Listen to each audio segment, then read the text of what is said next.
Et bonjour à tous, je vous retrouve pas au potager, au jardin là pour une nouvelle vidéo. On va discuter un peu, là je me rends compte que la chaîne arrive à 100 000 abonnés et j'ai fait pas mal de vidéos un peu de fond pour expliquer quel genre de jardinier j'étais quand la chaîne était beaucoup moins développée, que j'avais quelques dizaines de milliers d'abonnés, ce qui est déjà pas mal, mais bon voilà, du coup je pense qu'il y a énormément de gens qui sont arrivés depuis et qui savent pas forcément, qui sont pas forcément trop au courant de toutes ces vidéos que j'ai pu faire avant. Donc j'ai essayé de faire un peu une vidéo récapitulative un peu pour expliquer voilà quel genre de jardinier je suis, les pratiques que j'utilise, celles que j'utilise pas. Et voilà, passer en revue un peu tous les sujets autour du jardinage. Alors, on va commencer vite fait par parler du jardinier. Alors donc voilà, moi j'ai 45 ans, j'ai 10 ans d'expérience au potager, alors 10 ans bien à fond, 10 ans vraiment en m'impliquant à fond dans le sujet. Je suis informaticien à la base. Pas très sportif, bon même si j'aime bien faire du vélo, je suis pas spécialement sportif. Là-dessus, je suis pas un grand amateur de légumes en termes de nourriture, et c'est une des raisons qui m'a motivé à me lancer au potager, c'était m'obliger à manger des légumes. En les faisant moi-même, et puis en même temps de faire un peu d'exercice en faisant le potager. Alors ici, là où je jardine, c'est une résidence secondaire, on va dire semi-principale, parce qu'on est quasiment à mi-temps ici. On est entre la ville et la campagne, et puis du coup, on passe la moitié du temps ici, donc c'est pas une résidence où je suis tous les jours. Donc voilà, ça rajoute un peu de la difficulté. Et quand je me suis mis au potager, j'ai vraiment essayé d'appréhender ça avec un regard d'ingénieur, d'essayer d'être efficace, d'optimiser pas mal de choses. Et voilà, ça on se refait pas, donc voilà, c'est un peu l'approche que j'ai eue du jardin. Alors du coup là, encore cette année là, je suis à 570 kilos de légumes, il me semble, de récolte, et la saison est pas finie. Je pense que je vais passer les 600 kilos sans trop de problèmes sur un jardin un potager vraiment effectif, il est très extensif, sur un potager vraiment effectif de 200 mètres carrés. Voilà pour ce que j'estime une demi-journée de travail par semaine. Voilà, c'est le genre de résultat que vous pouvez compter obtenir avec voilà des techniques efficaces et en s'y prenant bien pour un jardinier amateur. Voilà, on est sur du 600 kg de légumes à l'année, donc ça commence à faire des beaux chiffres. Il n'est pas question d'être autonome en tout. Enfin voilà, là juste on parle de d'avoir un petit peu de beurre dans les épinards, un petit supplément de revenus, puisque ça correspond à peu près en gros à 1500 € par an de récupération via son potager, voilà, comme je vous dis, pour une demi-journée de travail par semaine, donc 25 jours de travail, donc un mois de travail, donc on est à un peu plus du SMIC, si on compte en pas bio. Si on compte en bio, là, si vous avez l'habitude d'acheter des légumes bio en magasin, là, clairement, vous avez vraiment intérêt à faire le potager, parce que là, on va passer sur quelque chose comme 2500, 3000 € de légumes que vous allez sortir du potager en valeur, puisque là moi ce que je fais c'est de la production bio. Alors voilà, selon que vous achèteriez des légumes bio ou pas bio, je les compte par rapport au prix de ce que vous achèteriez en temps normal, mais en soi c'est quand même des légumes bio qu'on produit. Donc on est quand même sur des valeurs intéressantes. Alors en termes de valeur horaire, j'ai déjà fait ces calculs plusieurs années consécutives, ça doit faire 3 ans à peu près que je fais ces calculs de rentabilité, de récolte, et j'arrive à peu près, bon an mal an, à peu près au même résultat. Donc en termes de valeur horaire, on va être sur 6-7 € de l'heure passée au jardin si on compte en non bio, et compter en bio on va être autour des 12-13 € de l'heure, voilà, en n'étant pas forcément hyper efficace, il y a moyen de faire encore mieux que ce que je fais, parce que il y a certaines cultures je suis pas allé au bout, j'ai pas tout récolté, donc voilà, il y a moyen de faire encore mieux que ça. Mais c'est pour vous donner un peu un ordre de grandeur de ce qu'on peut espérer obtenir au potager. Donc voilà typiquement moi l'approche du jardin que j'aime bien avoir, c'est une approche un peu productiviste, un peu comptable. Alors ça veut pas dire que y a que ça qui me plaît dans le jardin, j'aime bien être au jardin, être à l'extérieur, essayer de faire un jardin un peu joli, trouver une sorte de compromis entre l'esthétique et l'efficacité, mais voilà, quand même mettre au cœur du travail au potager le fait qu'on est là quand même pour récolter du légume, et qu'on en veut pour notre temps et notre temps passé, puis nos mètres carrés de jardin immobilisés. Alors sur ces questions de productivité, voilà, moi c'est un sujet qui masticote pas mal, et je m'intéresse pas mal aux questions de productivité horaire, parce qu'en termes de productivité au mètre carré, je suis pas spécialement contraint. J'ai un jardin de 3000 mètres carrés ici, donc il y a vraiment beaucoup d'espace pour jardiner. Si je voulais faire un jardin de potager de 1000 mètres carrés, je pourrais y arriver sans trop de problèmes, je pourrais trouver l'espace. Donc voilà, je me contrains pas trop sur l'espace, c'est surtout en termes de temps passé au jardin que je regarde la question, mais quand même au niveau de l'espace, dans la mesure mesure où, comme j'ai un sol assez difficile à travailler, un sol très argileux, et que j'ai fait des bacs de culture pour travailler dedans, que c'est coûteux en temps à mettre en place, coûteux en argent, voilà, qu'il faut remplir les bacs et tout, faut les entretenir.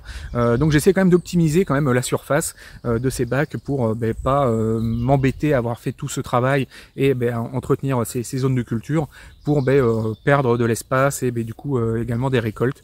Donc il y a quand même une double optimisation qui se fait, que ça soit tant en termes de temps passé au jardin qu'en termes d'optimisation de la surface. Alors d'après mes calculs que j'ai pu faire sur 3 saisons, comme je vous ai déjà dit, en gros, vous pouvez compter en gros 1 heure de travail à l'année par mètre carré de potager que vous allez faire. On va compter un peu large, on va compter le potager avec les allées. Donc voilà, sur un potager de 200 mètres carrés, vous allez compter 200 heures de travail à l'année. Et si vous divisez ça par 52, vous allez arriver en gros à une demi-journée de travail par semaine, sachant que c'est pas lissé sur l'année. En hiver, vous allez avoir très peu de travail. Et par contre, toute la saison de avril jusqu'à fin juillet, août, là, énormément de temps passé au jardin avec un fort temps dépensé au départ sur les semis, le fait de faire ses plants et tout. Et à partir de mai, beaucoup de temps passé sur l'arrosage, sur la récolte, et voilà, l'arrosage qui est un gros poste de travail au potager, puis également le désherbage, tout ça. Voilà, donc tous ces postes-là, je les ai comptés, j'essaie de les analyser, puis j'ai essayé du coup, je vous mets le graphique là d'ailleurs, ce que j'avais fait sur une saison. On voyait bien du coup les différents postes au fur et à mesure de l'année, avec on voit bien au début beaucoup s'occuper des semis, puis après l'arrosage et les récoltes qui se mettent en place. Donc j'essaie du coup d'optimiser le temps pris par chacune de ces étapes pour essayer d'être toujours plus efficace au potager. Et donc par mètre carré de votre potager également, vous pouvez espérer récolter sur l'année 3 kg de légumes en moyenne avec un potager diversifié, en faisant un peu de tout. Forcément, si vous faites 200 mètres carrés de courgettes, là vous allez ramasser vous allez compter ça en tonnes. Mais si vous faites un potager un peu diversifié avec un peu de tout, voilà, comptez sur 3 kg de légumes de récolter au mètre carré. Voilà, ça paraît raisonnable et ça vous permet de vous faire vos petits calculs chez vous avec la surface que vous pouvez avoir. Donc je récapitule: 1 mètre carré de potager, en gros ça va être 1 heure de temps par an à y consacrer. Ça va vous rapporter 3 kg de légumes. Ça va vous rapporter 7-8 euros net en non bio et 12-13 euros net en bio. Voilà, c'est avec ces chiffres-là, vous faites vos petits calculs, vos règles de 3 et vous arrivez à peu près à tout.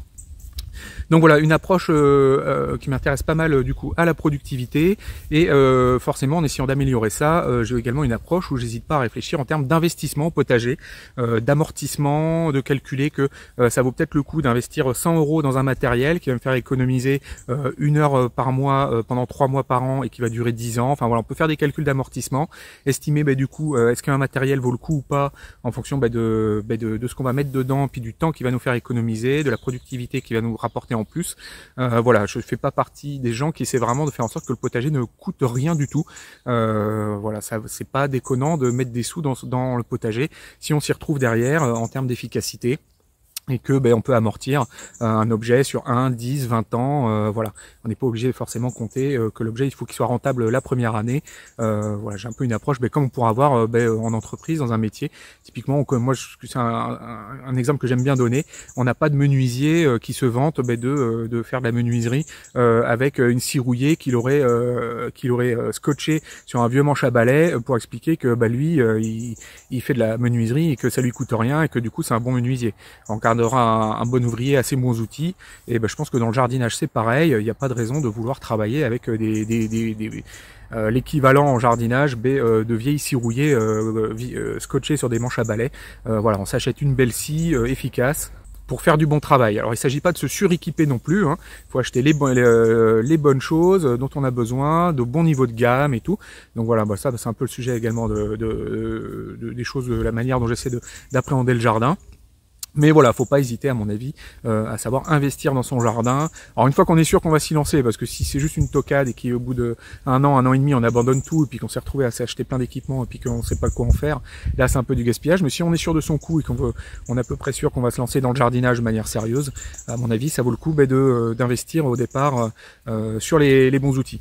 Voilà un peu l'approche que je peux avoir, donc une approche du potager que j'essaie de mettre en avant la productivité. Alors c'est un mot qui est souvent perçu comme quelque chose de sale, hein, pas mal de gens. Le potager, il faut que ça soit juste du pur plaisir, du pur partage, du pur bonheur. On est là pour être dans la nature, faire de l'écologie, ce genre de choses, et trouver du bien-être et compter en termes voilà de productivité.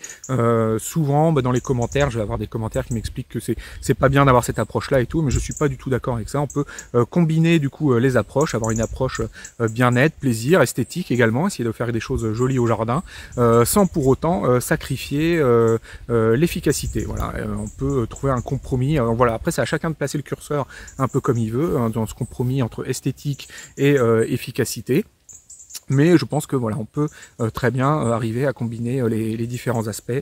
Moi, je pense être arrivé à avoir un potager assez joli avec ma structure pour accrocher les tomates, les bacs avec les allées qui sont paillées, tout ça. Enfin, c'est plutôt esthétique, c'est plutôt joli. Et en même temps, voilà, c'est des structures efficaces qui permettent de produire en quantité et sans y passer des heures au carré. Donc, vous l'aurez compris, hein, j'essaie d'avoir une approche pragmatique, hein, pas dogmatique du potager, et je vais à l'efficace. Donc alors je vais passer en revue les différents sujets techniques que on voit souvent abordés dans les sujets de potager. Donc d'abord le fait que j'utilise des bacs et des allées. Donc j'en ai déjà pas mal parlé dans pas mal de vidéos. C'est pas du tout quelque chose d'indispensable, hein, qui est nécessaire de faire pour tout le monde. La raison principale qui m'a poussé à faire ça, c'est que j'ai un sol très lourd, très argileux ici. D'ailleurs ils ont construit des maisons en face. J'ai pu voir, ils ont pour les fondations ils ont creusé assez profondément, et c'est vraiment de la pâte à modeler sur je sais pas, ils ont creusé 1 mètre, c'était 1 mètre de pâte à modeler de pure argile. On aurait pu faire de la brique avec. Donc c'est vraiment pas des sols très propices à faire le potager, des sols très lourds, très hydromorphes. Alors c'est un gros intérêt, c'est que ça garde très bien l'eau. En termes d'arrosage, j'ai beaucoup moins de contraintes que quelqu'un qui travaillerait dans un sol très drainant, très sableux. Voilà, généralement en plein été, en plus je suis dans le sud-ouest, côté de Bordeaux, ça chauffe très fort généralement l'été ici. Mais je fais un arrosage par semaine de mes plants. Alors bon, il y a soit des bâches, soit du paillage, hein, quand même pour retenir un peu l'eau, mais enfin quand même. Et un arrosage par semaine suffit généralement, et puis les plants produisent bien, donnent bien. Donc ça c'est vraiment une des qualités de ce sol argileux. Par contre, travailler à même le sol c'est compliqué, faire des semis en pleine terre c'est compliqué, le sol a tendance à vite se refermer, se retasser, voilà, les plantes respirent pas bien, ça baigne dans l'eau, enfin c'est vraiment pas idéal. Et autant le sol est très propice à faire un sous-sol qui va retenir l'eau, vraiment les 20 premiers centimètres de sol dans lesquels on travaille, on aime avoir quelque chose de beaucoup plus fin, beaucoup plus comme du terreau, quoi, quelque chose de beaucoup plus agréable à travailler. C'est pour ça que du coup je suis parti sur des bacs voilà, vous pouvez voir dans mes vidéos. Alors j'ai fait une première version de ces bacs, c'était des bacs en bois et j'avais laissé les allées enherbées entre les deux, et j'ai changé un peu de fusil d'épaule. Alors déjà je passais du bois au béton comme j'ai pu l'expliquer, parce que le prix du bois a tellement augmenté, et les bacs en bois il faut les changer tous les 5 à 10 ans.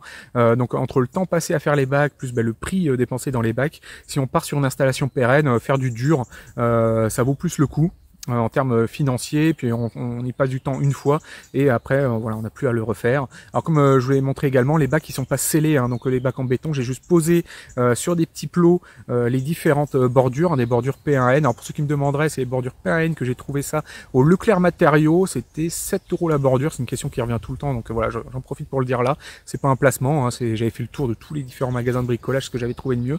Voilà, et donc j'utilise ça juste, c'est juste posé avec son propre poids, ça tient sur des petits plots en béton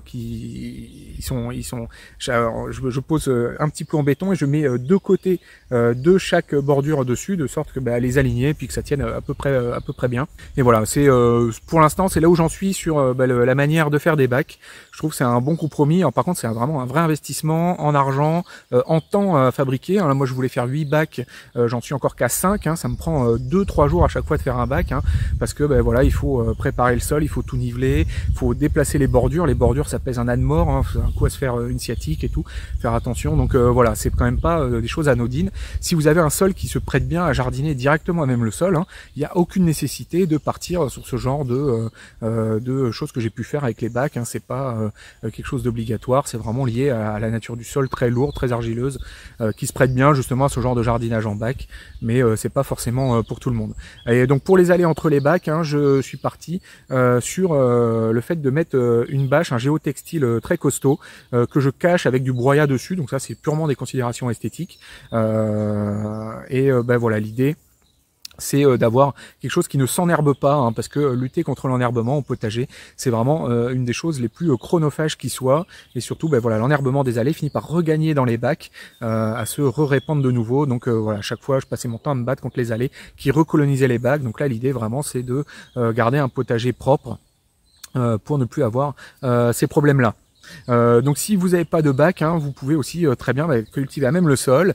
Et pour maintenir votre zone de culture, hein, vous pouvez soit greliner, enfin vous mettez pas mal de fumier, vous enrichissez ça avec ce que vous avez sous la main, idéalement voilà du fumier. Vous grelinez pour ceux qui veulent pas travailler le sol, vous passez motoculteur pour ceux que ça dérange pas de travailler le sol, vous bâchez en hiver pour éviter que ça s'enherbe, et puis vous travaillez après là-dessus, vous enlevez la bâche et vous avez une zone de culture prête à travailler, et ça vous demande beaucoup moins d'argent, beaucoup moins de temps à mettre en place que ces systèmes de bac.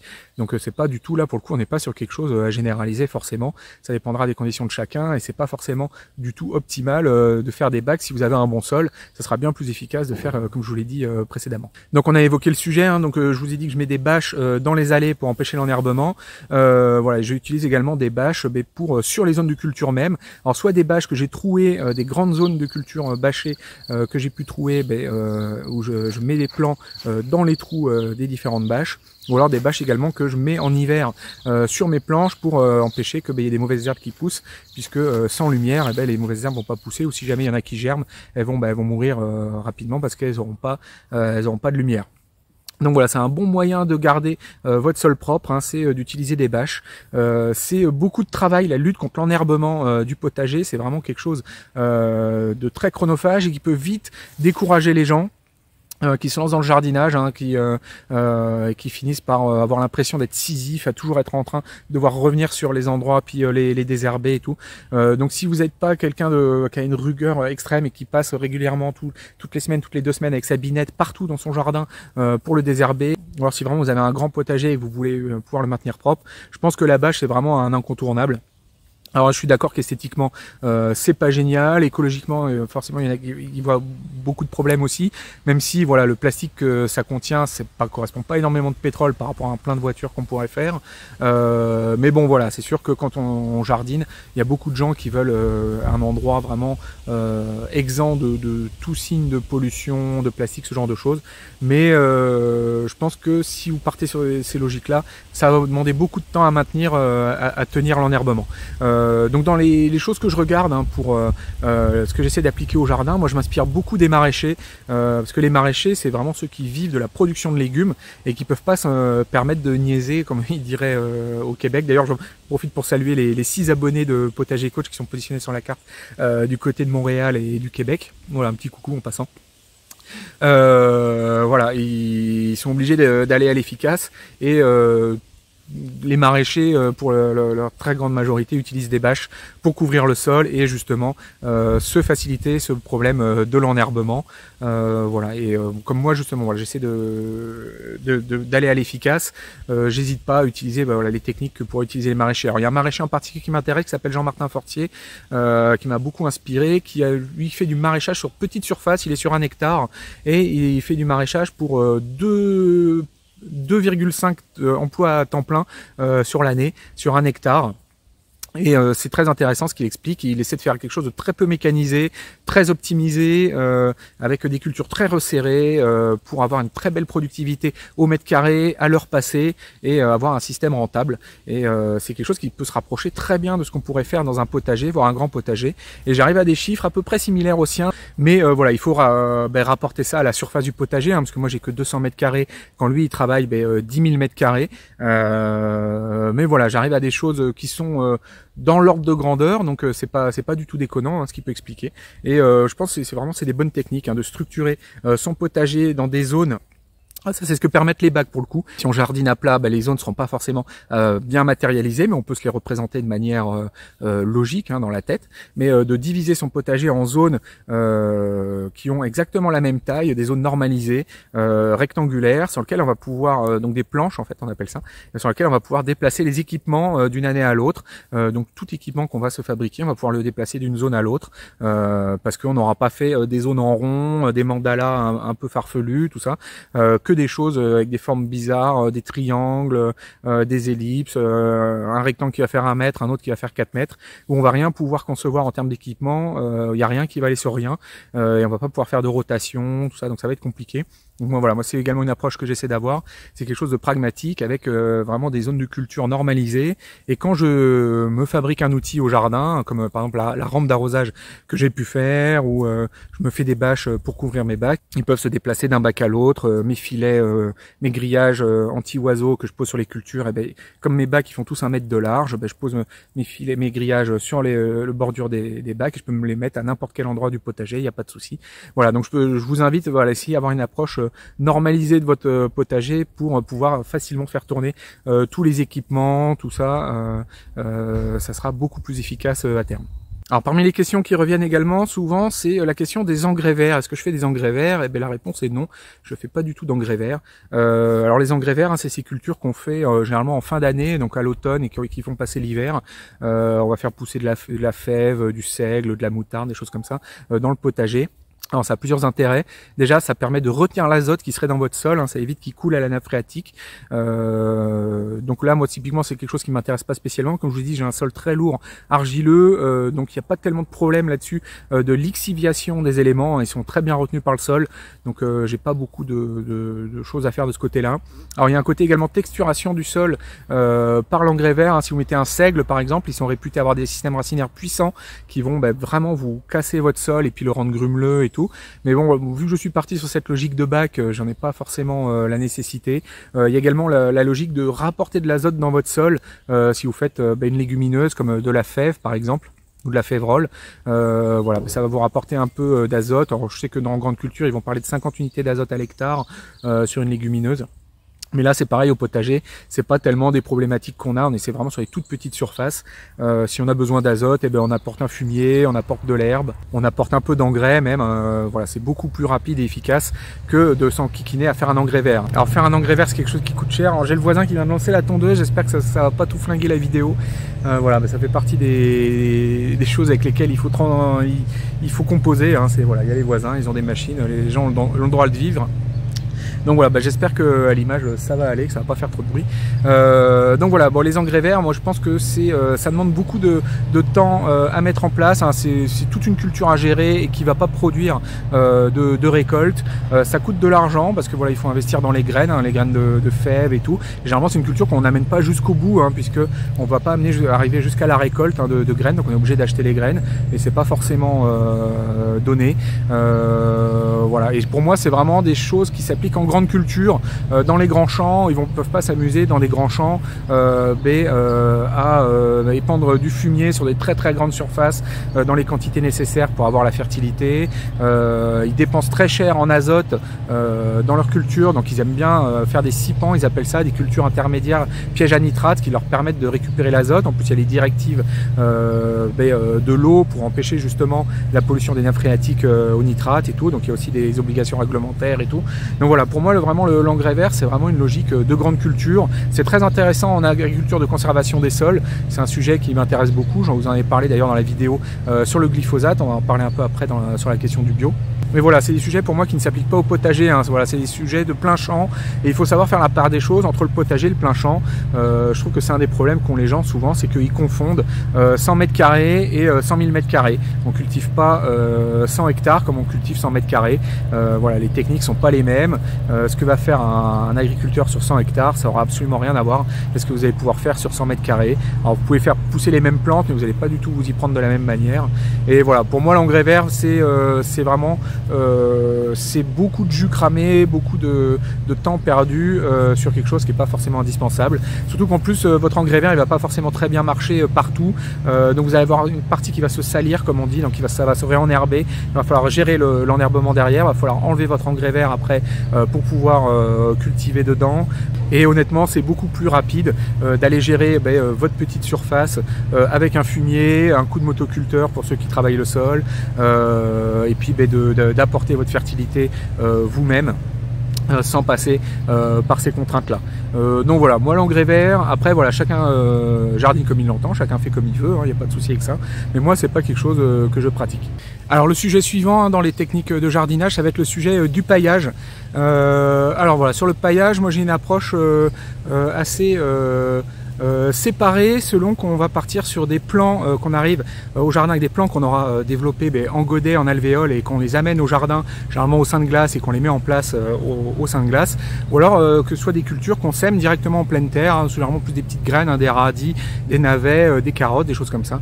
Et je distingue vraiment les zones de culture qui sont tenues pour faire du gros plant, de la tomate, de la courgette, du poivron, de l'aubergine, tout ça, et les zones de culture qui sont faites pour faire ces petites graines, semis de petites graines. Donc le paillage, je n'hésite pas à en mettre généreusement, comme je vous l'ai dit, en plus j'ai 3000 m² de terrain ici, je fais de belles récoltes de tontes de gazon, de feuilles mortes et tout, j'hésite pas à en mettre généreusement sur toutes les zones sur lesquelles je vais mettre des plants. Une fois que le sol s'est bien réchauffé, que on arrive au sein de glace et tout, et qu'il fait bien bon pour pouvoir mettre tout ça en terre, voilà, j'hésite pas à mettre généreux de paillage. Les pommes de terre également, voilà, je les fais moitié enterrées et moitié avec ça de paillage dessus, c'est pas mal productif, ça marche bien.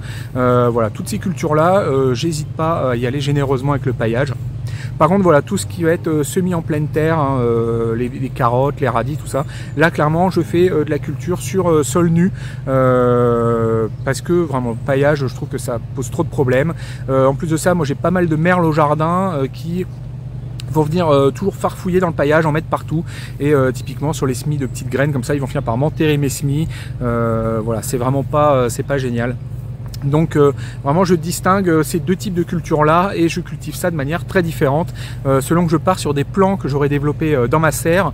Ah oui, j'en ai pas parlé, ça me paraissait évident, mais je fais mes plants moi-même, donc j'ai plusieurs équipements pour faire mes plants. Donc j'ai une serre en intérieur avec des lumières artificielles pour la germination, vraiment pour les premiers moments de germination des graines. Après je vais avoir une serre en extérieur avec un thermostat et puis un chauffage dessus, et puis également une ventilation qui me garantit une température minimale et une température maximale dans ma serre chauffée en extérieur.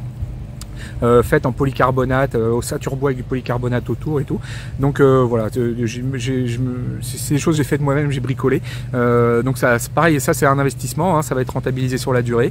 Mais vu la quantité de plants que je fabrique à l'année, franchement ça vaut le coup. Si vous avez tout petit potager, ça vaut peut-être pas le coup de vous embêter à faire toutes ces choses-là, ça sera pas rentable, ça sera plus intéressant d'acheter directement vos plants. Mais voilà, si vous avez besoin de produire 200-300 plants par an, 400 plants par an, ça c'est rentabilisé en quelques années de faire ce genre d'équipement là. Donc voilà, ça fait partie des choses que je fais. Donc toutes ces cultures là que je vais conduire, je vais faire les plants, je vais les conduire de manière conduire en alvéole, en godet, pour arriver avec des grands plants qui font 20-30 cm au potager. Voilà, là il n'y a pas de souci pour pailler, et tout ce que je fais en pleine terre, je paille pas. Donc voilà en gros l'idée. Alors le fait de pas pailler par contre c'est également grosse contrainte, surtout ces petits semis en pleine terre, donc ça demande de maintenir le sol bien humide, et comme je vous l'ai dit, je suis pas toujours présent ici, d'où l'intérêt, on en reparlera dans l'arrosage après, de mettre des arrosages automatiques. Et je travaille depuis un moment à un système d'aspersion qui permet justement de faire ces semis en pleine terre sans forcément être présent, et que ça puisse bien arroser le semis de manière automatique. Donc là je pense qu'on commence à être arrivé à un compromis vraiment sympa avec la dernière rampe d'aspersion que j'ai pu vous présenter. Et là sur le potager d'automne, j'ai eu des résultats vraiment magnifiques, alors que j'ai semé ça au 15 août, vraiment au plus chaud une grosse période de canicule et de sec qu'on a eu ici. Et bien c'est sorti magnifiquement, tout était vert, splendide, la roquette magnifique, pareil, enfin tout le reste également. Donc voilà, plutôt content de cet équipement là. On en reparle après sur la question de l'arrosage. Alors la question du compost, c'est une question qui revient souvent aussi. Alors moi ce que j'aime bien avec le compost, c'est essayer de composter au maximum sur place, dans les cultures, dans les zones de culture. Alors déjà bon, il y a toute l'histoire de fait de pas perdre du carbone et tout, mais c'est pas tellement ça moi qui m'embête plus dans le fait de composter en tas. C'est plus la perte des jus en fait, hein, puisque ce qui va nous intéresser dans les éléments qu'on va mettre à composter, ça va être l'azote, le phosphore, le potassium que ça va contenir, et ça va couler avec les jus généralement, les jus de compost. Et si vous compostez à même le sol, et tout ça, ça va partir autour de votre tas de compost et vous allez perdre toute cette fertilité là. Et je trouve ça vraiment dommage, hein, parce que là tout ça, à chaque fois, le potassium typiquement c'est un sel qui est contenu dans la sève, dans le liquide des plantes. Donc quand le liquide va couler, le potassium va couler avec. Donc si votre reste de légumes il est dans un de vos bacs potagers, le potassium il va couler dans votre bac potager, il sera là où vous en aurez besoin. Donc c'est pour ça moi j'aime beaucoup composter sur place quand je le peux, surtout tout ce qui reste de légumes, hein, reste de légumes du jardin et tout ça, c'est des éléments qui sont assez riches justement en éléments nutritifs. Donc c'est vraiment dommage d'aller mettre ça dans des tas de compost. Alors puis en plus ça a fait la bonne surprise souvent du coup de faire des semis spontanés au jardin, notamment les cucurbitacées. Chaque année j'ai des courges spontanées qui sortent un peu partout du fait que j'ai mis à composter dans les bacs directement. Donc ça c'est quelque chose qui fonctionne bien sur justement les bacs qui vont être paillés. Voilà, on écarte le paillage, on met tout ce qui est à composter dessous, on referme et ça marche très bien. Et puis du coup le paillage lui-même également, c'est quelque chose qui va composter, hein, dans nos bacs, hein. Je vous rappelle les intérêts du paillage, hein, c'est que du coup en se décomposant ça va nourrir le sol, ça va retenir l'eau, hein, ça va permettre de moins arroser puisque le sol va être plus frais, ça va éviter d'avoir plus à arroser. Et également ça va empêcher la zone de s'enherber. Donc voilà, le paillage c'est vraiment quelque chose de super intéressant à utiliser sur les bonnes cultures, comme je vous l'ai dit. Mais voilà, c'est quelque chose, j'hésite pas à en mettre. Et voilà, le paillage, c'est une manière de composter aussi, hein. Si vous faites des tontes de gazon, que vous en faites un grand tas, c'est plus intéressant d'aller les étaler au pied de vos tomates. Voilà, donc ça fait partie des choses que je fais. Alors voilà, c'est le fait par exemple de composter les légumes à même les plates-bandes, hein. Donc ça c'est quelque chose qui peut être intéressant si vous avez un sol, vous n'êtes pas infesté de campagnols. Donc moi j'ai un sol, comme je vous l'ai dit, argileux hydromorphe, hein, donc c'est vraiment pas des sols qui sont propices à la pullulation des campagnols. J'ai très peu j'ai de temps en temps un petit mulot, j'ai des taupes de temps en temps qui se baladent, mais j'ai rarement vu de campagnols au potager. Donc je suis vraiment pas embêté de ce point de vue là. Si vous êtes embêté par les campagnols, vous êtes en ville, qu'il y a des rats, des choses comme ça, voilà, réfléchissez-y à 2 fois avant de composter à même vos plates-bandes. Vous pourriez avoir des soucis de ce côté là, mais là moi dans mon cas pour le coup ça fonctionne très bien. Donc voilà, en même temps voilà, vous comprenez également qu'il faut adapter vos pratiques à votre situation, votre sol, là où vous êtes et tout. Donc moi la manière que je fais moi, c'est pas forcément la manière adaptée pour tout le monde. Alors après se pose la question des engrais. Alors moi ça m'arrive régulièrement d'utiliser des engrais, notamment sur les zones qui sont pas paillées, hein, parce que les zones paillées, j'amène tellement de matière organique que généralement la fertilité apportée par la matière organique suffit à faire pousser les plantes, hein. Moi je pars dans l'idée que si j'amène 1 kg d'herbe dans mon bac, ça va apporter la fertilité en éléments minéraux, azote, phosphore, potassium, tout ça, magnésium, pour faire pousser 1 kg de plantes. Donc quand j'arrive, que c'est la grosse saison des tontes et que je mets des brouettes, une brouette d'herbe au mètre carré, a priori je vais pouvoir faire pousser une brouette de plantes, hein. Quand je dis plante, c'est pas que le légume, hein, c'est la plante aussi elle-même avec ses feuilles et tout, au mètre carré. Donc bon, généralement au niveau fertilité c'est pas mal, sachant que je rajoute en plus pas mal de compost de déchets verts. Je me sers en plateforme de pas mal de compost de déchets verts. Donc voilà, la fertilité généralement suffit comme ça. Sur les cultures par contre qui vont être tenues, comme je vous l'ai dit, sans paillage, à même le sol, hein, donc pour les laitues, les carottes, les navets, les radis, les petits pois, les fèves également, mais bon généralement elles ont moins besoin de fertilité celles-là. Et puis c'est pas des cultures que je vais pailler non plus. Parce que généralement j'ai pas de paillage encore à ce moment-là de l'année quand viennent les petits pois et tout. On pourrait les pailler, mais en plus c'est une culture un peu fragile au niveau du pied, je préfère éviter de trop les brusquer. Donc voilà, ça c'est pareil, généralement c'est conduit sur sol nu. Et enfin en tout cas voilà, sur ces zones là j'utilise assez régulièrement de l'engrais. Alors je prends de l'engrais organique, hein, qu'on trouve dans le commerce. Il y en a qui utilisent pas mal l'urine au potager, mais bon voilà, honnêtement le poste engrais est vraiment négligeable, hein, dans la dépense annuelle du potager. Ça doit être une dizaine d'euros sur, comme je vous l'ai dit, 1400 € de récolte comptée en non bio. Donc voilà, on n'est pas à 10 € près.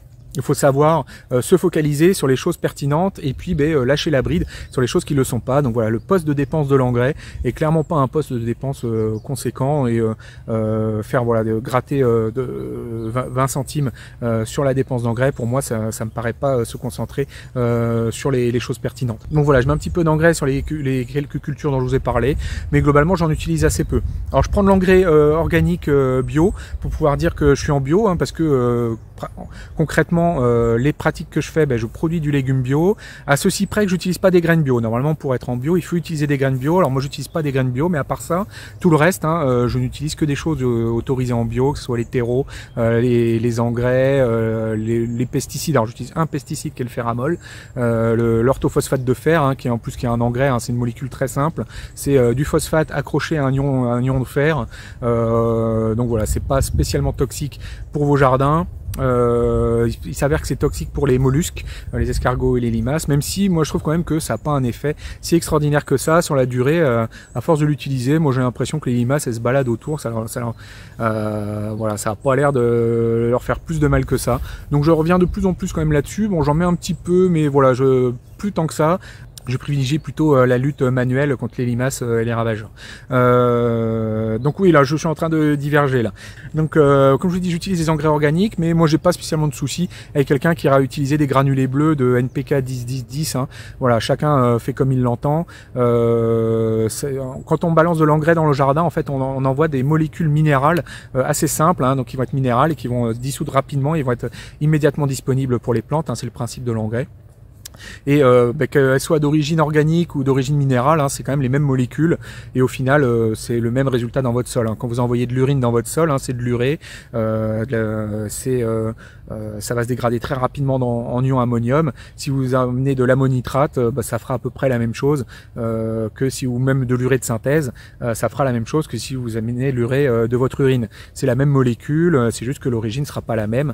Donc en termes d'effet sur votre sol, ça sera à peu près la même chose. Alors nourrir les plantes à l'engrais, c'est quand même quelque chose j'essaie de limiter, parce que c'est quand même, voilà, c'est les nourrir au McDo quoi, par rapport au fait de les nourrir avec de la bonne nourriture qui se dégrade lentement, saine, si jamais vous les mettez plutôt si vous leur mettez du paillage, des humus des fumiers qui vont se dégrader doucement, libérer doucement les éléments minéraux qu'ils vont contenir.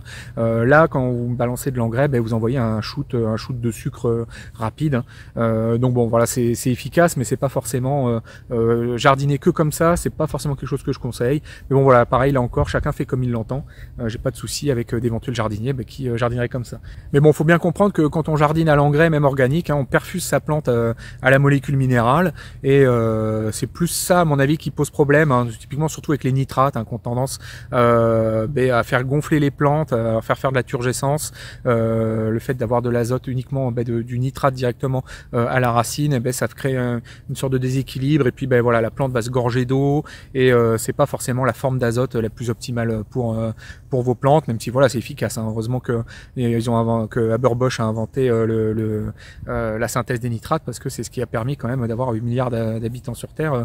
On n'aurait pas eu le même siècle sans l'invention des engrais azotés. Mais voilà, est-ce qu'on a besoin de ça au potager? C'est pas sûr. Donc voilà, une utilisation d'engrais, mais assez mesurée dans mon cas.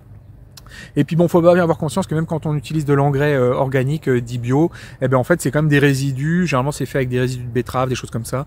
Et souvent c'est des résidus de cultures qui elles étaient pas bio. Et en fait on se retrouve à récupérer l'azote, le phosphore, le potassium qui ont été mis dans le sol, qui ont été piochés par des cultures, typiquement de betterave. Et là après on va acheter de la mélasse de betterave qui elle va contenir du coup cet azote, phosphore et potassium non bio qui avait été mis dans le sol où était cultivée la betterave, et que nous on va remettre dans notre sol, et qui entre temps est devenu bio. Donc voilà, tout ça c'est forcément c'est questions de normes, voilà, de choses comme ça. Voilà, un peu d'engrais raisonnablement, autorisé en agriculture biologique comme je vous l'ai dit, sachant que voilà, j'essaie quand même de limiter au maximum l'usage des engrais pour avoir une nourriture la plus naturelle possible pour mes légumes. Voilà, c'est le compromis que j'essaie de trouver au jardin. Alors après vient la question du travail du sol. Alors il y a toute une école hein, de jardinage sans travail du sol qui prône de pas travailler le sol, hein, notamment ça préserve les vers de terre et tout. Et je pense que clairement ceux qui prônent ça ont sûrement des résultats très intéressants dans leur sol et tout. Mais moi dans mon cas, comme je vous l'ai dit, j'ai un sol très argileux, je vois très peu de vers de terre. Franchement, en tout cas en plus des gros vers de terre, j'en vois très peu. Donc j'ai pas l'impression de faire énormément de mal à mon sol quand jamais je passe je le travaille, et puis il est tellement tassé, et ça respire tellement peu, j'ai pas l'impression qu'il y ait énormément de vie. Donc voilà, ces histoires de non-travail du sol, ça dépend vraiment des situations de chacun. Moi, j'évite de travailler le sol, je travaille le moins possible parce que surtout c'est chronophage. Hein. On s'y pète le dos. J'aime pas trop les outils. Moi, le motoculteur, c'est pas un outil. J'ai essayé une fois, ça m'a vraiment pas convaincu. J'ai pas aimé ça. Enfin, ça m'a vraiment pas plu. Et puis moi, j'aime pas trop le bruit des outils. J'aime bien le calme. Et à part la tondeuse que je suis bien obligé de lancer de temps en temps, j'essaie de lancer un minimum d'outils. J'aime bien le calme au jardin et pouvoir jardiner avec le bruit des oiseaux, tout ça. Donc je suis parti sur d'autres techniques, et comme je vous l'ai dit, voilà, j'utilise mes bacs avec que je remplis de matière organique, de terre végétale également. Au début, je mettais que de la matière organique, du compost de déchets verts, puis je me rends compte que ça se minéralise très vite, ça se décompose très vite, et que c'est quand même bien plus efficace également d'avoir une partie minérale dans ce sol-là. Et du coup, j'ai rempli ça également avec de la terre végétale bien sableuse, qui vient bien se compenser avec le sol très argileux en dessous, puis avec le temps, ça se mélange. Et donc, en termes de travail du sol, comme je vous l'ai dit, j'essaie d'en faire un minimum. Mais en gros, globalement, ce qui m'arrive de faire régulièrement, c'est d'avoir un croc. Avec un croc de jardin, je tape dans mes bacs. Et puis je vais travailler le sol comme ça, mais l'essentiel du travail du sol que je fais en fait, c'est à la main. Hein. Quand je vais désherber mes bacs et que je vais semer, je vais planter, en fait mes bacs c'est rempli quasiment comme du terreau, et on met les mains là-dedans, ça rentre comme dans du beurre. Voilà, mais du coup j'hésite pas à farfouiller à la main, à casser les mottes, à bien plonger mes mains dedans. J'espère que je vais pas développer une allergie, un de ces quatre, et puis plus pouvoir faire ça, parce qu'en plus c'est super agréable, c'est un des meilleurs moments au potager comme ça, quand on met les mains là-dedans, là dans le terreau et tout, ça sent bon et tout, enfin moi j'aime bien ça. Et en gros le travail du sol je le fais quasiment à la main, hein. Et sur 100 mètres carrés en fait ça se fait bien, hein, parce qu'un mètre carré ça va vous prendre quand vous avez un terrain comme ça qui est avec des bacs, avec bien entretenu, avec quasiment du terreau dedans, ça va vous prendre 5 minutes par mètre carré, même pas. Et en fait c'est très rapide, hein. Et puis quand à chaque fois vous mettez en place une culture, vous en profitez pour brasser un petit coup tout ça. Voilà, mais moi en gros le travail du sol c'est un peu comme ça revient, c'est mélanger mon terreau en fait dans mes bacs. Donc moi j'en suis arrivé à cette technique là grâce à mes bacs, et c'est assez agréable. Et alors ce que j'hésite pas à faire, surtout à l'automne en plus, hein, en saison j'essaie d'éviter quand même pour pas créer des fins d'azote, mais j'hésite pas à enfouir la matière organique dans les 10 premiers centimètres du sol.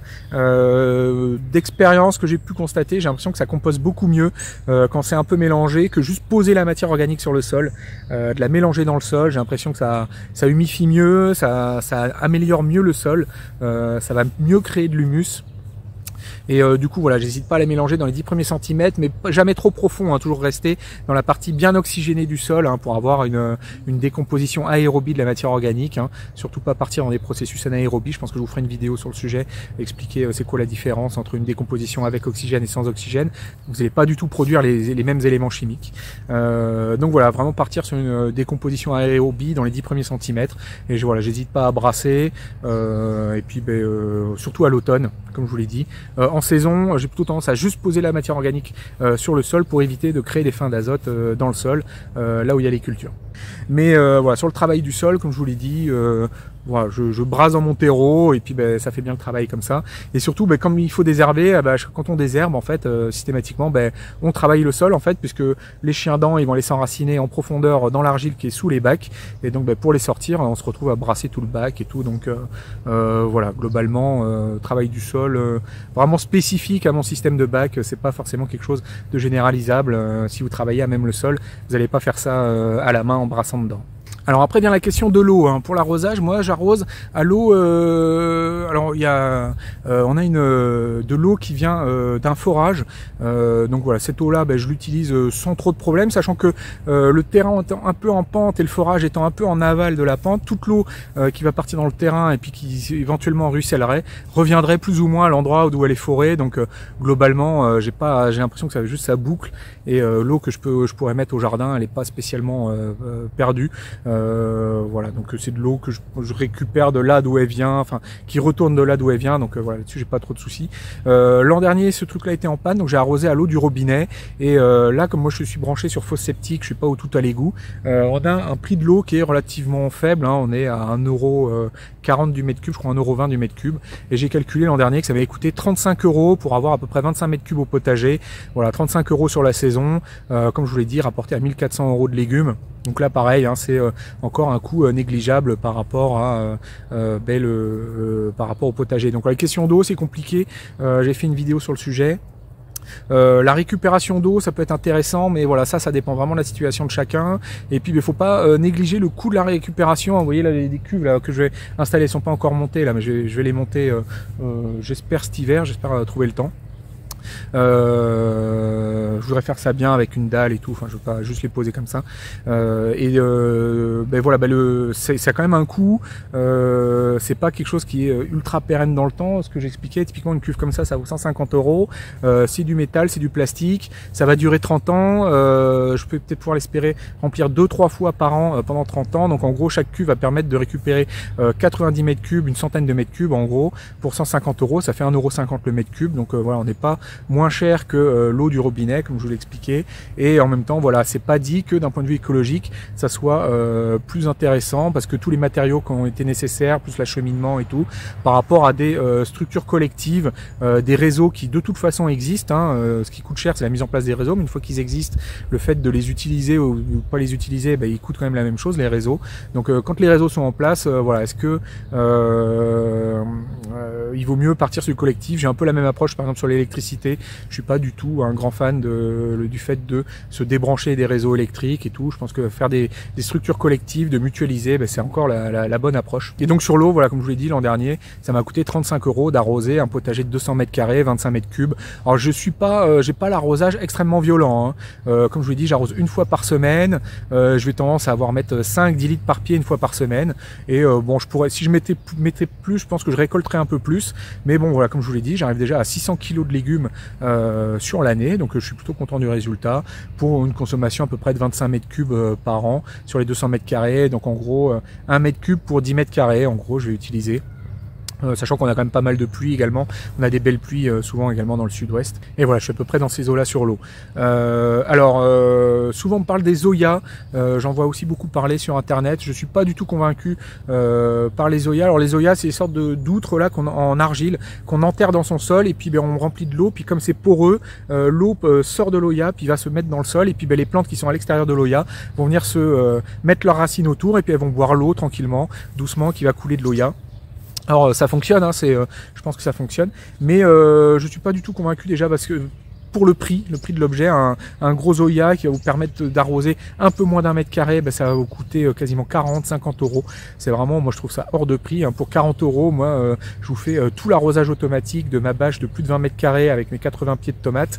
Voilà, donc voilà, les zoyas c'est pas quelque chose que j'utilise. Peut-être pour un arbre isolé, si vous avez un sol très drainant à la rigueur, mais en plus ça oblige de passer une fois par semaine pour les remplir manuellement. Donc voilà, vraiment pas convaincu par les zoyas. Moi ce que j'utilise c'est de l'arrosage automatique classique, hein, là toujours pareil, hein, toujours regarder ce que font les maraîchers, hein, donc essayez de regarder du côté des maraîchers. Donc j'utilise voilà des tuyaux avec des goutteurs dessus. Alors j'ai commencé avec des goutteurs vraiment les moins chers, là, les petits goutteurs qu'on visse et qu'on dévisse, asperceur.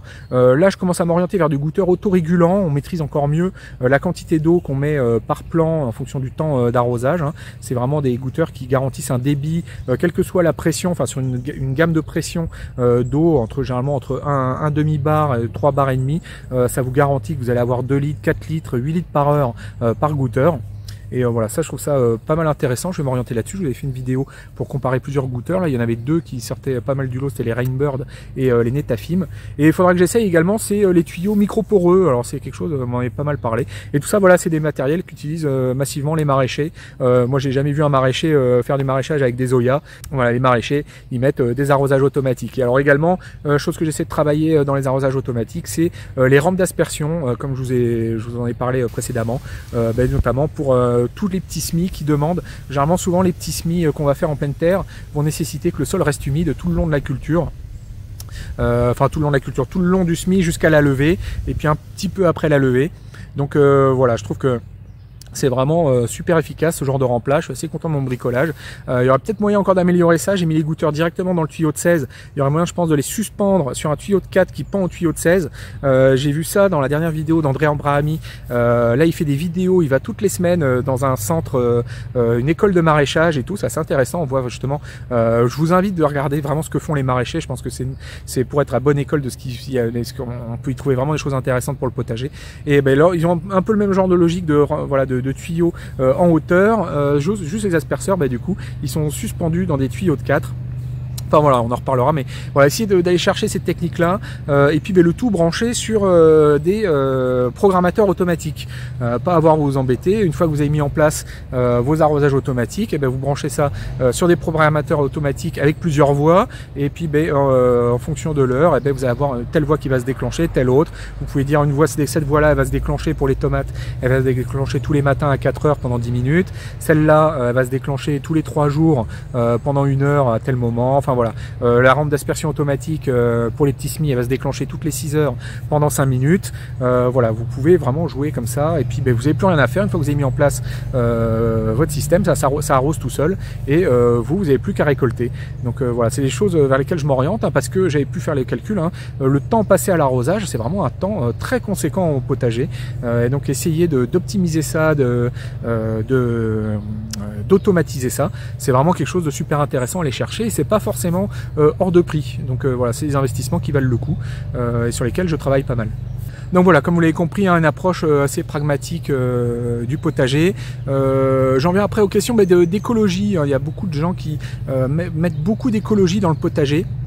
C'est vraiment un sujet qui est très prégnant dans le monde du potager.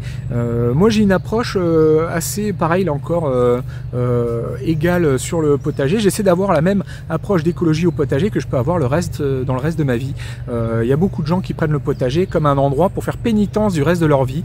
Il faut que ça soit écologiquement parfait, alors que dans le reste de leur vie, ils font des voyages à Bali, ils prennent l'avion, ils mettent 50 litres d'essence dans leur voiture par semaine, ils ont des garde-robes super bien remplis, enfin voilà, ils ont une belle consommation, mais à côté de ça il faudrait que le potager soit parfait et qu'il soit là justement pour qu'il les aide à faire pénitence du reste de leur vie. Moi je suis pas du tout dans cette approche là.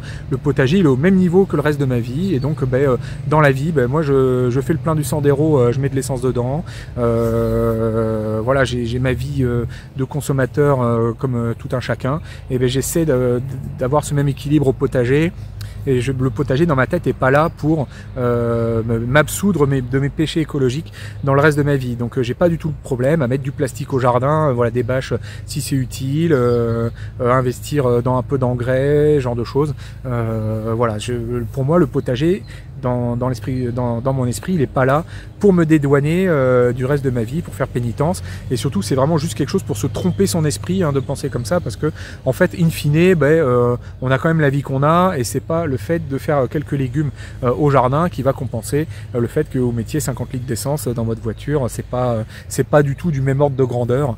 Donc voilà, si les questions d'écologie vous intéressent, c'est pas forcément au potager que vous pouvez aller gratter vraiment un impact conséquent sur l'impact écologique que vous pourriez avoir. Je pense que vous avez beaucoup plus à les gratter, voilà, comme je vous l'ai dit, du côté des vacances, du côté de vos transports, du côté de ce que vous mangez. Si vous mangez de la viande à tous les repas par exemple, vous aurez bien plus d'efficacité de ce côté-là. Donc voilà, moi l'écologie c'est un sujet qui, c'est comme tout le monde, je suis un peu inquiet de ce qu'on peut voir. Enfin il y a de quoi, on voit les températures. Pour le coup, comme moi je suis au jardin, moi je vois les étés passés. Là on a encore eu un mois de septembre, il a fait plus de 30 degrés fin septembre pendant des semaines ici. C'est pas des températures normales. Enfin voilà, bon clairement il y a de quoi s'inquiéter, mais je suis comme tout le monde, je suis pétri de contradictions entre la vie que je peux avoir de consommateur, et puis je me rends bien compte que ça pose problème, mais en même temps je me dis que si je fais des efforts tout seul, tous les efforts que je vais faire, enfin tout le pétrole que je consommerai pas, il va être consommé par quelqu'un d'autre ailleurs, et in fine ça va rien changer. Enfin voilà, je suis dans les mêmes questionnements que tout le monde en fait, et j'ai pas de solution miracle à tout ça, et je suis pas sûr que c'est dans le potager que vous allez trouver des solutions à tout ça. Alors clairement, vous allez quand même réduire un peu votre impact, ça va vous faire retoucher la nature des choses, vous reconnecter aux saisons et tout, mais il faut pas mettre trop d'enjeux politiques, je pense, dans le potager. C'est pareil, vous n'allez pas faire la révolution en faisant des patates dans votre jardin. Donc voilà, j'invite tout le monde à se détendre à ce sujet-là au niveau du potager. Il faut remettre les choses à leur place. Alors après, il y a également voilà, la question du bio. Comme je vous ai dit, moi je fais du potager en bio, parce que de toute façon, je vois pas très bien comment on pourrait ne pas faire du potager en bio. Parce que pour faire du potager en non bio, il faudrait utiliser des engrais pas organiques, hein, donc du NPK 10-10-10, des granulés bleus, mais comme je vous l'ai dit, même les engrais minéraux, enfin les engrais organiques, c'est un tel coût minime à l'année sur le potager que c'est pas pour les 5 € que ça va coûter en plus sur les 1400 € de récolte que voilà, je vais pas aller perdre mon label bio personnel pour ça. Et puis après, les pesticides, j'utilise du pesticide autorisé en bio, et de toute façon les autres qui seraient pas autorisés en bio, voilà, c'est vraiment des produits dangereux. Moi je saurais pas les utiliser, je ferais n'importe quoi avec. Voilà, c'est vraiment des trucs pour les agriculteurs. Voilà, moi personnellement, voilà, c'est juste que ça me viendrait pas à l'idée d'aller utiliser ça. Voilà, je saurais même pas comment faire, mais donc voilà, forcément moi j'en viens à faire du bio. Mais bon, voilà, c'est pas pour autant que je sacralise. Enfin non, quand je dis je fais du bio, à un sujet près, il y a quand même la question des graines. Pour pouvoir se revendiquer bio, il faut que les graines également qu'on utilise soient bio. Donc voilà, le seul truc qui, dans ma pratique de jardinage, est pas bio, c'est le fait que j'utilise pas des graines bio. Mais voilà, sinon tout le reste, je produis du légume bio, selon les règles de l'agriculture biologique. Bon, alors là c'est vraiment un jour, il y a toutes les machines qui tournent de partout chez les voisins. Alors voilà, sur le bio, moi j'en fais pas non plus une panacée, hein. Je vous avais fait une vidéo sur le glyphosate où j'expliquais qu'en grande culture, je suis beaucoup plus intéressé par le modèle d'agriculture de conservation des sols, où on utilise un petit peu de glyphosate en échange de plus travailler les sols, d'avoir les sols toujours couverts et d'utiliser beaucoup moins de fuel et de machinerie à l'hectare, et donc d'économiser voilà, pas mal de matières premières. Je trouvais ça plus intéressant que de faire vraiment du zéro chimie, et en échange d'utiliser beaucoup de mécanisation. Voilà, mais ça c'est en grande culture. Mais il s'avère que dans le potager, vraiment le bio, c'est à la fois bon pour l'environnement et bon pour la productivité. Donc c'est un peu le modèle Fortier dont je vous parlais en début de vidéo. Voilà, c'est un modèle très intéressant. On arrive à la fois à avoir des bons rendements à l'hectare, au mètre carré, au temps passé, et voilà, c'est vraiment des techniques intéressantes. Donc le bio pour les légumes, c'est vraiment, ça a toute sa valeur, c'est vraiment, ça a tout son intérêt. Voilà, sur la grande culture, comme je vous l'ai dit, je suis plus réservé. Il y a sûrement des pratiques peut-être un peu plus intéressantes, avec quand même un compromis avec un petit peu de chimie quand même, qui serait pas mal intéressant. Mais voilà, dans le bio, clairement, sur le potager, sur le maraîchage, c'est un modèle très intéressant. Donc voilà, pour le coup, moi je fais du bio aux graines près, on va dire. Voilà, donc je suis un jardinier bio. Et donc quand on parle de bio, il y a ce mot également qui vient derrière, qui est le mot de permaculture. Bon, j'ai fait pas mal de vidéos là-dessus également, enfin 2 vidéos d'ailleurs juste. Je vais juste résumer ça en quelques mots, hein, moi ma position sur ce sujet-là. Voilà, la permaculture, c'est quand même un mot un peu valise, un peu fourre-tout, où on met beaucoup de choses dedans, tout et n'importe quoi, qui est très mal défini. Alors si on prend une définition qui consiste à dire que la permaculture, c'est l'idée de limiter les intrants qu'on va faire rentrer dans notre terrain pour produire 1 kg de nourriture. Voilà, c'est un sujet que je trouve particulièrement intéressant et valable. Mais bon, c'est juste de l'ingénierie, hein, c'est de l'optimisation sous contrainte de plusieurs paramètres, de plusieurs critères par rapport à un autre critère qui va être la production de nourriture. Donc voilà, c'est peut-être pas obligatoire d'inventer un mot exprès pour ça. Voilà, mais après, derrière le mot permaculture, il y a aussi beaucoup de choses qui viennent derrière, des choses plus politiques, même des choses ésotériques même. Il y a beaucoup de récupération de bon sens paysan, de choses qui se pratiquaient depuis toujours, sur lesquelles on a mis un tampon permaculture, et des choses que tous les gens faisaient depuis toujours. Donc voilà, pour ça me gêne un peu plus, mais dans la logique voilà, d'optimiser l'impact environnemental de la production de nourriture, d'essayer d'être le plus efficace possible, le plus malin. Voilà, c'est quelque chose d'intéressant. Par contre, d'aller expliquer que le zonage c'est de la permaculture, de mettre près de la maison les choses auxquelles on y vient tout le temps, et de mettre plus loin les choses auxquelles on va rarement. Voilà, il n'y a pas besoin de la permaculture pour expliquer ça. Ces choses, enfin c'est du bon sens, c'est des choses que les gens font depuis toujours. Donc voilà, la permaculture, c'est quelque chose, j'en parle assez peu, je suis assez dubitatif parce que déjà surtout c'est quelque chose de très mal défini, ça veut tout et rien dire à la fois. Donc voilà, c'est un mot que j'utilise assez peu. Alors après viennent les questions encore plus ésotériques de biodynamie, d'électroculture, de jardinage avec la lune. Alors là j'en parle pas du tout parce que là pour moi on sort complètement même de la logique un peu scientifique, on rentre dans des choses ésotériques, hein, c'est de l'ordre de la religion, de la foi. Donc chacun a bien le droit d'avoir la foi, la religion qu'il veut. Voilà, mais bon, pour moi ça doit rester dans le domaine du coup de la foi, de la religion, et ça n'a pas forcément sa place dans les vidéos YouTube. On va parler de choses un peu techniques, scientifiques, enfin voilà, de choses vraiment pratiques. Donc chacun fait bien de la biodynamie s'il veut, jardiner avec la lune s'il veut, mais voilà, pour moi c'est vraiment de l'ordre, je mets ça de même niveau que d'avoir la religion, de croire en Dieu ou ce genre de choses. C'est de l'ordre de la foi.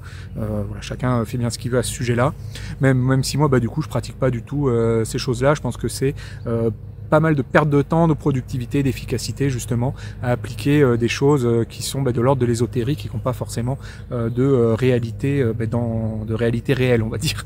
Voilà, même si c'est pas très joliment dit. Mais bon voilà, comme je vous le dis, chacun fait bien ce qu'il veut avec ça. Je réfléchis même d'ailleurs peut-être dans Potager Coach à mettre une option pour activer une sorte de calendrier lunaire dans le calendrier. Donc voilà, comme quoi je suis pas complètement obtus avec ça. Mais par défaut, ça sera désactivé, puis ça sera aux utilisateurs d'aller l'activer. Donc voilà, ça fait partie de ma to-do list. Pour l'instant, j'y suis pas, mais c'est quelque chose que je prévois de faire peut-être à terme. Même si j'ai commencé à étudier un peu le sujet, il y a les histoires des nœuds lunaires, hein, visiblement dans le calendrier lunaire, ça va être compliqué à automatiser ça, à calculer ça de manière automatique. Donc bon voilà, je vais voir un peu ce que je peux faire à ce sujet-là. Il n'y aura peut-être pas les nœuds lunaires dans le calendrier lunaire. Et d'ailleurs je suis très étonné parce que dans le monde du jardinage c'est très tolérant quand même à tous les trucs un peu ésotériques comme ça. C'est des choses que les gens enfin ils accepteraient pas quand ils achètent un téléphone, quand ils vont passer un scanner à l'hôpital, ou quand ils achètent une voiture ou qu'ils prennent l'avion. Ils accepteraient pas que les gens ils aient des sortes de pratiques un peu ésotériques sur la manière de faire des avions et des scanners. Voilà. Mais bon, dans le jardinage c'est quelque chose d'assez toléré, d'admis, voire même un peu à la mode, un peu branché. Voilà, moi je suis assez dubitatif quand même un peu là-dessus, et je suis dans la même logique que j'applique au jardinage la même rigueur que j'attends qu'on applique dans ma voiture ou dans l'avion que je vais prendre, si jamais je dois prendre l'avion, tout ça. Voilà, pour le coup là-dessus, moi je pratique pas du tout ça, mais comme je vous l'ai dit, chacun fait bien ce qu'il veut. Alors un autre sujet qui revient souvent également, c'est le sujet des graines. C'est un sujet qui est très politisé, cette histoire de graines, notamment parce que c'est du vivant et qu'il y a une grosse crainte autour du fait de breveter le vivant et de s'accaparer de la génétique, ce genre de choses. Moi je suis plutôt détendu à ce sujet-là. Honnêtement, j'ai pas l'impression qu'il y a un risque de breveter le vivant et l'ADN commun des variétés paysannes, des variétés reproductibles. Voilà, donc du coup moi là-dessus j'ai pas de souci, j'achète mes graines au Lidl à 30 centimes le paquet. Ça coûte vraiment pas cher, ça me revient quasiment à moins de 10 €, toute l'essentiel de mes graines prises au Lidl pour faire mon potager de 200 mètres carrés. Alors je dis pas que j'en prends pas quelques autres en plus à côté, mais bon, ça reste quand même des graines pas chères. Moi j'aime bien, généralement je vais au magasin de jardinage devant les grands rayons là où il y a tous les paquets de graines, Grénial, Le Paysan, Villemorin, enfin voilà, tous les paquets classiques que vous connaissez tous. Et puis je fais mes courses là devant, je suis comme un enfant devant un magasin de bonbons là, et puis on choisit ses légumes, ses petits paquets colorés et tout. Enfin voilà, moi j'aime bien ça, ça revient relativement peu cher, et puis c'est très efficace, sachant que vraiment le top, moi je trouve, c'est on fait l'ossature de son potager à la graine Lidl à 30 centimes le paquet. Franchement ça fait le travail. Et puis du coup moi maintenant je m'embête même plus à essayer de garder les paquets d'une année sur l'autre, parce qu'à 30 centimes le paquet, je vais pas prendre le risque de rater un semis parce que les graines auraient été éventées pendant l'hiver et tout. J'ai une maison qui est pas mal humide et tout, j'ai quand même du mal à garder les graines. Un temps je les ai mises dans le frigo, je les ai gardées comme ça dans le frigo, mais c'était pas forcément pratique, ça prenait quand même beaucoup de place. Donc voilà, moi maintenant j'hésite pas à racheter des paquets de graines neuves à 30 centimes le paquet. Voilà, quand après on fait une récolte de culture à 10 € derrière, voilà, les graines ça devient quasiment inconsommable, et là pareil, on est sur des budgets qui sont négligeables par rapport à la valeur de la récolte totale. Donc voilà, moi j'invite à se détendre un peu sur le sujet des graines. Alors, il y a le sujet des graines F1, mais bon, les F1 c'est juste des graines, c'est des croisements, hein, c'est juste on a croisé des variétés, il y a rien de diabolique là-dedans. Il y avait eu ce reportage là où vous expliquait que les graines F1 étaient faites en partie étaient faites par des enfants exploités en Inde et tout. Voilà, moi j'en sais pas plus sur le sujet. Les graines F1 ça coûte quand même vachement plus cher. Ça peut être intéressant, je pense, sur des choses comme les tomates ou du légume d'été où un plant va produire énormément. Je partirais moins sur de la graine F1 si par exemple je faisais du radis ou des choses comme ça. Là, clairement, un bon radis de 18 jours en graines Lidl, ça fait très bien le travail. Donc voilà, c'était une petite vidéo pour resituer un peu le genre de jardinier que j'étais. Vous avez compris, j'essaie d'être pragmatique, éviter de tomber dans les idéologies, d'être efficace. Je m'inspire des maraîchers parce que c'est vraiment eux, je pense, qui sont la bonne source d'inspiration. Eux, ils vivent pas de vente de formation, de vidéos YouTube et tout. Ils vivent vraiment des légumes qu'ils produisent, donc ils peuvent pas se permettre de niaiser, de pas être efficace. Donc c'est vraiment, à mon avis, la bonne source à observer. Tout, voilà, en prenant ce qui est prenable, hein, parce qu'ils sont pas à la même échelle et tout et tout. Ils n'ont pas forcément exactement les mêmes contraintes que nous, mais voilà, essayer d'adapter un peu ce qu'ils font au potager dans la mesure du raisonnable. Hein. C'est pareil aussi, vu les échelles auxquelles ils sont, c'est pas forcément raisonnable de tout prendre. Et puis en plus petite taille, nous on a peut-être accès à des choses qu'eux ils peuvent pas accéder. Je pense qu'ils vont pas s'amuser à arroser leur potager à l'eau du robinet, alors que si vous avez un petit potager de 10 mètres carrés, ça posera pas forcément de souci. Donc voilà, après. C'est une bonne source d'inspiration, je trouve. J'en ai fait un livre d'ailleurs, j'avais sorti, pour ceux que ça intéresserait, qui voudraient creuser un peu ça, je vous renvoie au livre que j'avais pu sortir chez Albin Michel, sur ce sujet-là, où j'essaie de reprendre tout ça un peu plus détaillé. Et puis là, voilà, ces derniers temps, moi maintenant je me suis lancé dans le développement de ce logiciel qui s'appelle Potager Coach, où j'essaye d'assister les jardiniers avec une approche du potager vraiment pragmatique. Pour les débutants, beaucoup de fiches de culture vraiment pratiques, bien documentées, bien illustrées sur chaque légume, sur comment faire les différents gestes, avec les dates de culture typiques selon les climats des différents légumes. On peut se suivre du coup ces cultures au fur et à mesure de l'année, on peut les positionner sur notre sol, savoir combien de plants on va avoir besoin, le rendement qu'on peut espérer, on a les températures de germination des graines, enfin voilà, et ça, tout ça c'est quelque chose qui évolue régulièrement. D'ailleurs sur les calendriers des semis, je vous prépare quelque chose pour d'ici la fin de l'année, ça va être fameux je pense, vraiment j'ai hâte de pouvoir le lancer, vous verrez, ça va être vraiment sympa. Le logiciel vous permet de noter également vos récoltes, d'avoir un peu tous justement ces chiffres au mètre carré, de rendement au mètre carré, de rendement à l'heure, par légume au global, de ventiler vos dépenses sur les légumes, de les amortir sur plusieurs années et tout.